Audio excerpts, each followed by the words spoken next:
मैंने स्वर्ग तो नहीं देखा है, लेकिन प्राउडली मैं कह सकता हूँ कि मैंने कश्मीर देखा है। वाकई ये जगह पृथ्वी पे स्वर्ग जैसी है। ये जो वादियाँ आप देख पा रहे हैं, ये है कश्मीर की वादियाँ।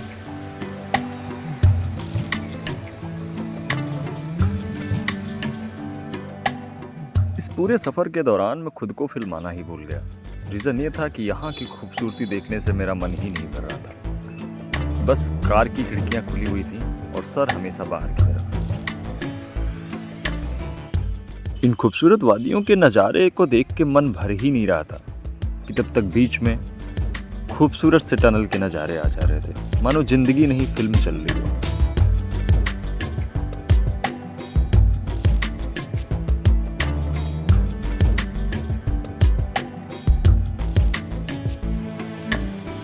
इन ऊंची ऊंची पर्वत की चोटियों को देखते हुए मैं बढ़ गया श्रीनगर की तरफ। रास्ते को देख के पता चल रहा था कि मंजिल कितनी खूबसूरत होने वाली है।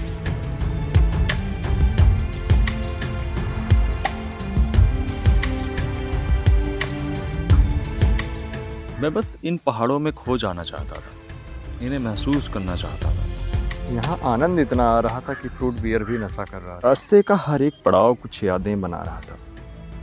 जम्मू से लेकर कश्मीर तक के सफर में शायद ही मैंने अपने फोन का कैमरा कभी बंद किया।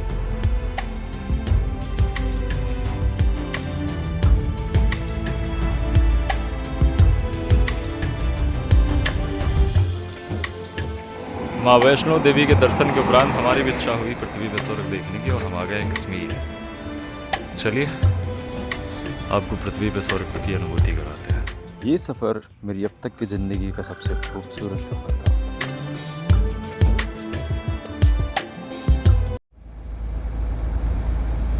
6 घंटे के लंबे सफ़र के बाद फाइनली मैं पहुंच गया श्रीनगर, और यहाँ की खूबसूरती अब खुद देख लीजिए।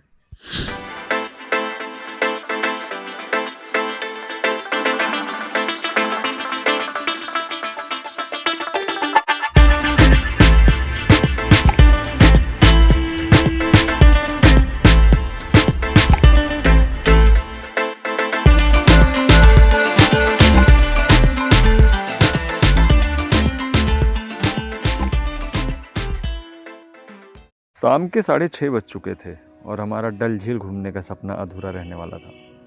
वजह थी यहाँ पे उस दिन ईद थी, और कश्मीर में आप शाम 7 बजे के बाद अपने घरों से नहीं निकल सकते। कश्मीर में आपको हिंदू होटल यानी कि वैष्णो होटल काफ़ी कम मिलने वाले हैं, तो आप अपने खाने की व्यवस्था पहुँचते ही कर लें।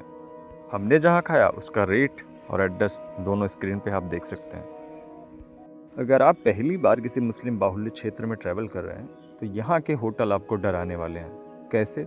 आवाज़ें खुद सुनिए। ये वुडन के दरवाजे जब जब खुलते, गुरुजी कमरे से बाहर आ जाते। घर की दीवारों पर लगे आईएसआई मार्का के सिंबल को देखने के बाद गुरुजी का रिएक्शन आईएसआई के अड्डे पे जाने जैसा होता था। सुबह सोनमर्ग निकलने के पहले गुरुजी ने घर की पूरी देख रेख की, ताकि यहाँ दोबारा आएँ या ना आएँ। गुरुजी हमारी इस ट्रैवल जर्नी के सबसे अहम किरदार थे। किसी को नाजायज़ पैसे देने से बढ़िया वो अपना खुद का बोझ खुद उठाना पसंद करते थे। इन्हीं की बार्गेन स्किल से हमारी कश्मीर की जर्नी सफल रही। इस ट्रिप पर गुरुजी के अलावा हम 4 लोग थे। हमारा पर्सन बताने का इंटेंशन ये है कि आप खर्चों की डिटेल सही से निकाल पाएंगे। सुबह हमने गैंडरबल जिले के म्यूनसिपल काउंसिल का एक पर्ची कटाकर सोनमर्ग के लिए अपनी यात्रा स्टार्ट की।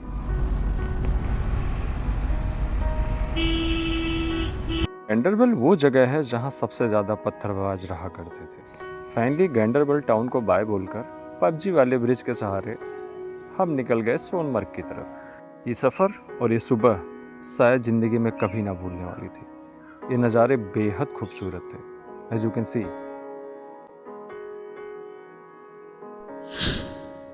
रास्ते में मिले सेब के बगीचे इस रास्ते की खूबसूरती को और भी बढ़ा रहे थे।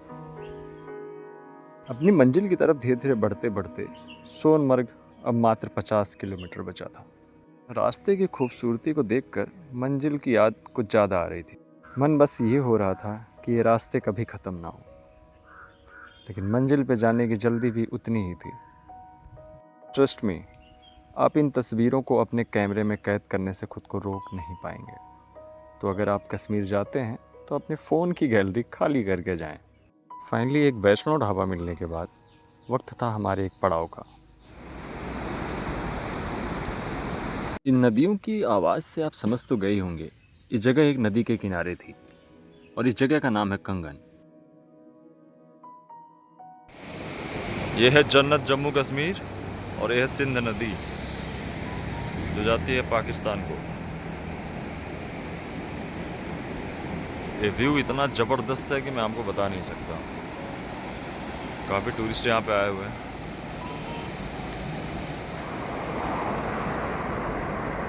कहा जाता है कि ये नदी पाकिस्तान की प्यास बुझाती है। मतलब इस नदी का पानी अगर रोक दिया जाए तो पूरा पाकिस्तान प्यासा मर जाएगा।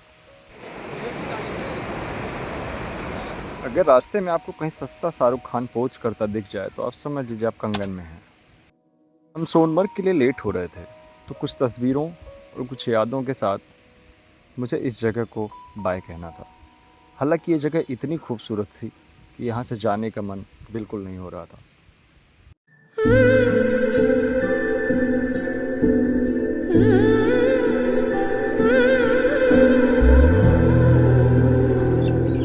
वक्त आ चुका था चाय नाश्ते का।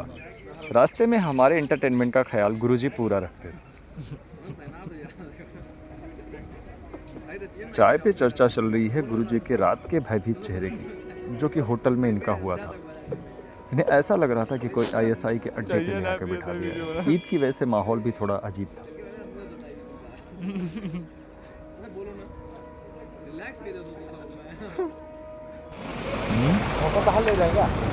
मौसम और पर्यटकों दोनों का ख्याल रखने के लिए हेलीकॉप्टर की तैनाती हमेशा रहती थी।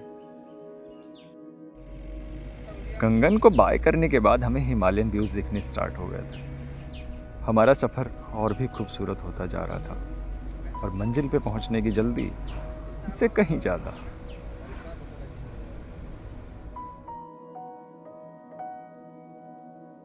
फाइनली अब मैं अपने ट्रिप के उस स्टेज पे था जिसका मुझे शुरू से इंतज़ार था। बारिश होना स्टार्ट हो गई थी, मौसम और भी खूबसूरत हो चुका था। मेरी निगाहें इन हिमालयन व्यूज़ को देखने पर टिकी हुई थी और फाइनली सोनमर्ग हमारे बेहद करीब था। अब हम पहुंच चुके थे सोनमर्ग से 3 किलोमीटर पहले और फाइनली हम सोनमर्ग पहुंच गए। लेकिन बारिश ने यहाँ अपना रौद्र रूप दिखाना स्टार्ट कर दिया था। थोड़ी देर हमें गाड़ी में ठहरना पड़ा, लेकिन हमारा समय काफ़ी तेज़ी से जा रहा था, जो कि हमें घूमने में बिताना चाहिए। बारिश के बंद होते ही जब हम अपने कार से बाहर आए तो इन नज़ारों को देखने के बाद मैं बस इतना कहना चाहता हूँ, सोनमर्ग तुम बेहद खूबसूरत हो।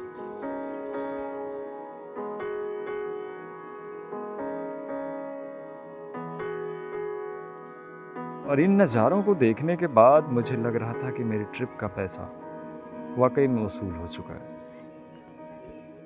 दूर दूर से आए टूरिस्टों ने यहाँ थोड़ी गंदगी फैला रखी थी, जो कि आपको नहीं करना चाहिए किसी खूबसूरत जगह पे पहुँचने के बाद। इस जगह पे पहुँचने के बाद शायद ज़िंदगी कुछ फिल्मी सी लगने लगी थी।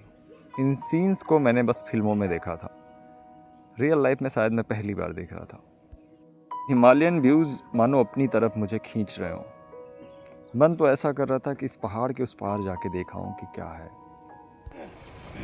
घोड़ो कितना मांगा था घोड़ो? घोड़ा भाई एक आदमी 2700 रुपये। वही ले जाते दू जन चला जाता आराम से 2000 में। अरे भाई ये ना जानो भी कुछ ऊपरा पहने के लिए वो। हाँ बड़ा पीछे की क्लिप्स के चर्चाएं सुन के आप समझ ही गए होंगे। यहाँ हम बैठ के अपने खर्चे का एस्टीमेट लगा रहे थे और यहाँ खर्चा बहुत हाई होने वाला था। सोनमर्ग की इन खूबसूरत पहाड़ियों में बैठकर हम अपने आने के वाले खर्चे का एस्टीमेट बना रहे थे, जो कि यहाँ के लोकल के लोगों के बताने के अनुसार काफ़ी हाई होने वाला था। सोनमर्ग से 0 पॉइंट की दूरी मात्र 15 किलोमीटर है, जिसके लिए गाड़ी वाले यहाँ से 15 से 16 हज़ार रुपये की डिमांड कर रहे थे।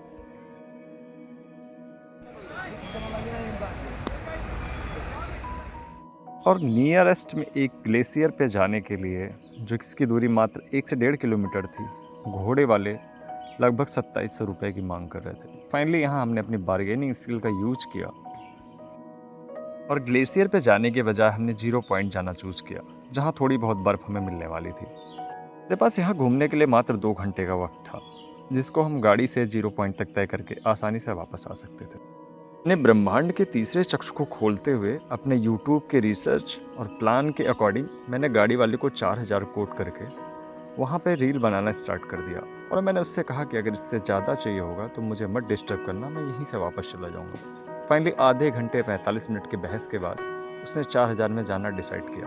18 से डायरेक्ट 4000, सोचिए कितना लूटते हैं आपको। Let me show you the Sonamarg.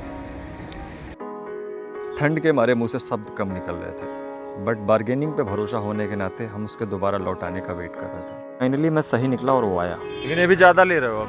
कसम के साथ 4000 रुपया 0 पॉइंट की रेट 7-8 हज़ार आपको रेट इसको। सोनमर्ग है ना, और कितने पॉइंट्स घुमाएंगे आप उसमें? 5 क्या क्या? अब तो लेह लद्दाख वाले बॉर्डर पे ले जाओगे ना? लेह लद्दाख 0.0 वही ना,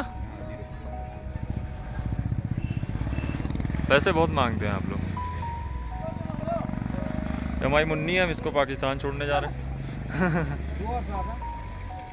फिर उसको दिखाने के लिए मैंने अपना रील्स बनाना कंटिन्यू रखा और थोड़ी ही देर में वो हमारे पास आया और उसने 4000 रुपये में हमें 0 पॉइंट घुमाने के लिए सहमति जताई।